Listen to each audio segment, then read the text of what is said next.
Assalamualaikum warahmatullahi wabarakatuh. Selamat pagi anak teteh semuanya. Apa kabarnya hari ini? Semoga semua dalam keadaan sehat walafiat dimanapun dan teteh berada. Kita kembali lagi di pelajaran IPS. Kali ini kita akan melanjutkan materi dari yang sudah ibu sampaikan dan juga ada teteh minggu lalu sudah melaksanakan tugas atau mengerjakan tugas yang ada di buku pena. Nah, silakan bagi A dan Teteh yang belum mengumpulkan tugas di bupenanya, boleh segera dikumpulkan supaya bisa dimasukkan ke dalam nilai. Ya, dan Teteh kita akan melanjutkan materi. Pada hari ini kita akan membahas mengenai peninggalan Hindu, Buddha, dan juga masuknya Islam ke Indonesia. Silakan dan Teteh siapkan buku catatannya dan juga simak apa yang akan disampaikan dan juga jangan lupa untuk mengelis kehadiran di kolom komentar. Ya, untuk menambah keberkahan pembelajaran kita pada pagi hari ini, marilah kita buka pembelajaran kita dengan bacaan basmalah bersama-sama. Bismillahirrohmanirrohim.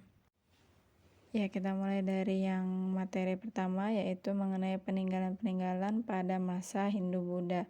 Ada beberapa peninggalan yang masih ada sampai saat ini. Kita akan bahas satu persatu untuk peninggalan pada masa Hindu-Buddha. Yang pertama yaitu candi dan stupa.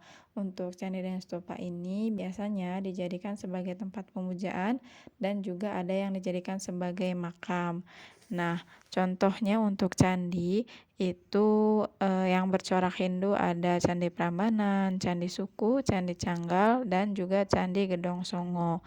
Yang selanjutnya untuk candi yang bercorak Buddha itu ada Candi Borobudur, Candi Mendut, Candi Sewu, dan juga Candi Plaosan. Itu untuk candi. Yang selanjutnya ada stupa. Nah, stupa ini merupakan lambang dari agama Buddha yang berbentuk mangkuk terbalik. Pada bagian atas atau puncak mangkuk terbalik tersebut terdapat bagian berbentuk persegi 4 atau segi 8 yang berbentuk tongkat di atasnya. Stupa ini merupakan identitas yang menandakan suatu bangunan suci beragama Buddha. Nah, stupa ini bisa kita lihat ada di Candi Borobudur. Beda ya, kalau yang Candi Prambanan dengan Candi Borobudur itu terdapat perbedaan. Nah, itu yang mangkuk terbaliknya itu adalah sebutannya adalah stupa. Biasanya di dalamnya juga terdapat patung-patung. Nah, itu untuk candi dan stupa. Yang selanjutnya peninggalan masa Hindu-Buddha adalah gapura. Gapura ini merupakan bangunan berupa pintu gerbang. Nah, ada dua jenis untuk gapura ini, ada gapura beratap dan juga ada gapura terbelah dua. Kalau gapura beratap itu disebutnya namanya adalah paduraksa, sedangkan gapura terbelah dua ini disebutnya adalah bentar. Nah, untuk contohnya ini ada Gapura Wringin di Lawang di Trowulan, peninggalan kerajaan Majapahit. Nah, seperti yang ada teteh lihat di gambar, untuk yang sebelah kiri itu adalah gapura beratap. Jadi ada atapnya ya. Yang untuk gapura terbelah dua itu yang di sebelah kanan. Nah, sama-sama gapura, sama-sama berupa pintu gerbang ke suatu tempat, tetapi bedanya ada yang beratap dan yang tidak. Itu untuk gapura. Nah, yang selanjutnya itu adalah petirtaan. Petirtaan ini adalah tempat di mana dijadikan pemandian suci di kalangan istana. Nah, contoh petirtaan ini adalah Tirta Empul dan juga Jolotondo. Nah, biasanya petirtaan ini maksudnya adalah untuk pemandian ya. Jadi dijadikan tempat pemandian suci bagi kalangan-kalangan istana. Nah, itu untuk peninggalan beberapa peninggalan. Nanti kita akan lanjut lagi untuk peninggalan-peninggalan masa Hindu-Buddha yang lainnya. Peninggalan masa Hindu-Buddha yang selanjutnya atau yang keempat itu ada patung atau arca. Nah, patung arca ini merupakan sarana untuk memuja Tuhan atau dewa-dewi untuk agama Hindu dan Buddha ya. Untuk Hindu dan Buddha ini mempunyai corak tersendiri atau patungnya ini ada perbedaan antara Hindu dan Buddha. Kalau Hindu ini biasanya patungnya contohnya adalah Raja Airlangga itu berbentuk patung Dewa Wisnu sedang menunggang Garuda. Ini ada contohnya di sebelah kiri ya, foto yang sebelah kiri. Sedangkan untuk yang agama Buddha itu biasanya patungnya berupa Sang Buddha Gautama itu sendiri. Nah, biasanya ada perbedaan di pola tangannya ya. Nah, itu yang sebelah kanan adalah contoh untuk peninggalan patung atau arca agama Buddha. Nah, peninggalan yang selanjutnya yaitu relief. Nah, relief ini merupakan seni pahat yang ada di dinding suatu bangunan atau candi. Nah, contohnya di sini adalah cerita Ramayana yang dipahat pada dinding Candi Prambanan. Nah, itu contohnya untuk reliefnya ada di gambar. Kemudian yang keenam, peninggalan masa Hindu-Buddha yang keenam itu prasasti. Prasasti ini merupakan tulisan yang terletak pada batu, biasanya memuat informasi sejarah atau peringatan atau peristiwa pada saat kejadian pada saat itu. Nah, contoh prasastinya ada contohnya yaitu Prasasti Canggal, Ciaruten, Talang Tuo, Kota Kapur, dan juga banyak lagi yang lainnya untuk prasasti ini.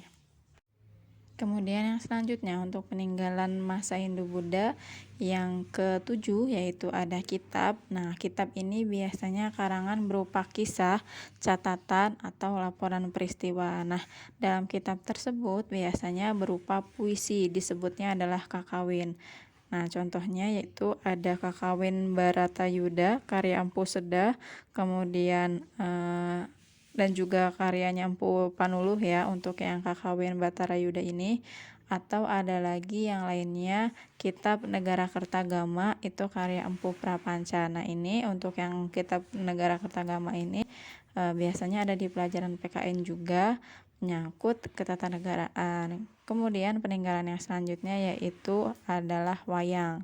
Wayang ini merupakan perpaduan seni pertunjukan, seni musik, seni peran, sastra, dan juga seni rupa. Nah, contohnya yaitu wayang kulit. Dan yang terakhir untuk peninggalan masa Hindu-Buddhanya adalah upacara keagamaan. Hingga saat ini masih sering diadakan upacara keagamaan, biasanya sebagai peringatan hari keagamaan yang besar. Contohnya yaitu Ngaben dan Kesodo. Ngaben ini merupakan upacara pembakaran jenazah yang ada di Bali. Kalau Kesodo itu upacara masyarakat Hindu yang ada di Tengger, Jawa Timur. Biasanya persembahan sesajen di kawah Gunung Bromo. Nah, itu upacara keagamaan yang menjadi peninggalan masa Hindu-Buddha dan sampai saat ini masih ada. Itulah beberapa peninggalan masa Hindu-Buddha yang sampai saat ini masih tetap ada. Nah, itulah untuk masa Hindu-Buddha ketika masuk ke Indonesia, dimulai dari kerajaannya, kemudian masyarakatnya seperti apa, awal masuknya bagaimana, kemudian peninggalannya apa saja. Nah, untuk yang selanjutnya kita akan bahas mengenai kehidupan masyarakat pada masa Islam. Bisa dilihat A dan TT untuk gambarnya. Nah, seperti yang A dan TT lihat ya, ini adalah gambar peta jalur perdagangan dari Arab yang melewati Indonesia. Nah, bisa dilihat dari jalur tersebut, para pedagang Arab ini biasanya melewati Indonesia juga, sehingga akhirnya sama seperti agama Hindu-Buddha, karena adanya jalur perdagangan ini, maka Indonesia juga dapat dilalui oleh pedagang Arab, kemudian bisa mempengaruhi masuknya agama Islam ke Indonesia. Nah, kita akan lihat apa saja yang menjadi bukti bahwa persebaran agama Islam di Indonesia, kemudian persebaran lewat apa saja. Nah, silakan ada teteh simak baik-baik dan kemudian catat hal-hal pentingnya. Yang pertama kita akan bahas yaitu mengenai masuknya Islam ke Indonesia. Di sini ada beberapa pendapat, khususnya ada 3 pendapat yang mengatakan mengenai masuknya Islam ke Indonesia. Kita bahas yang pertama. Pendapat pertama ini mengatakan bahwa Indonesia dimasuki oleh agama Islam atau masuknya Islam ke Indonesia itu pada abad ke-7 Masehi. Dengan bukti yang pertama yaitu Buya Hamka mengatakan bahwa Islam ini berasal dari Arab atau Mesir dan berlangsung pada awal pertama abad Hijriyah karena bangsa Indonesia pada saat itu menganut mazhab Syafi'i. Dan yang kedua, buktinya itu dilakukan oleh musafir atau para pengembara yang datang ke Indonesia. Nah, Bukti ini diperkuat dengan adanya catatan dari dinasti Tang yang berjudul Shin Tangshu atau Sejarah Dinasti Tang. Ini pada tahun 974 Masehi telah ada pemukiman pedagang Arab di Pulau Syih atau Barus pantai barat Sumatera. Nah, ini menandakan bahwa pada saat itu Indonesia sudah masuk penyebaran agama Islam atau masuknya Islam ke Indonesia dimulai pada saat itu. Lalu yang selanjutnya ada pendapat kedua, ini dikemukakan oleh Husain Jayadiningrat. Islam itu masuk ke Indonesia berasal dari Persia karena pada saat itu ada kesamaan budaya dan tradisi yang berkembang. Contohnya yaitu ada peringatan 10 Muharram atau Asyura sebagai hari suci kaum Syiah atas kematian Husain bin Ali. Nah, itu untuk pendapat yang kedua. Yang selanjutnya, pendapat ketiga ini ada pendapat dari Sunakhor Gunje, itu mengatakan bahwa penyebar agama Islam berasal dari Gujarat, India. Dan dari pendapat lain mengatakan dari Mokute ini mengatakan bahwa Islam masuk pada abad ke-13 sampai 14 Masehi. Nah, Islam ini masuk pada abad ke-13 sampai 14 Masehi. Ada buktinya yaitu tulisan pada batu nisan Sultan Malik Al-Saleh. Kemudian bukti lainnya ada di catatan Marco Polo yang dia adalah pedagang Venesia singgah di Sumatera dan menyebutkan bahwa Perlak merupakan kota Islam. Nah, dengan adanya catatan tersebut atau bukti-bukti tersebut menandakan bahwa Islam masuk ke Indonesia sekitar pada abad 7 Masehi dan juga 13 sampai 14 Masehi. Lalu yang selanjutnya yaitu mengenai persebaran Islam di Indonesia. Jadi untuk persebaran Islam di Indonesia ini bagaimana bisa tersebar ke seluruh Indonesia, itu ada beberapa bidang yang melakukan persebarannya, yaitu yang pertama di bidang perdagangan, kemudian yang kedua di bidang pernikahan, pendidikan dan juga kesenian. Untuk perdagangan ini, para pedagang bermukim di sekitaran pelabuhan, kemudian sambil menunggu perubahan angin. Nah, pada saat bermukim ini dan menunggu perubahan angin tersebut, para pedagang ini juga sekaligus menyebarkan agama Islam, sehingga akhirnya Islam dapat menyebar di sekitar orang-orang atau pedagang yang bermukim tersebut. Kemudian yang kedua yaitu persebarannya melalui pernikahan. Nah, para pedagang yang menetap ini juga melakukan pernikahan dengan penduduk setempat sehingga akhirnya semakin banyak kerabatnya, kemudian semakin banyak orang-orang yang memeluk agama Islam.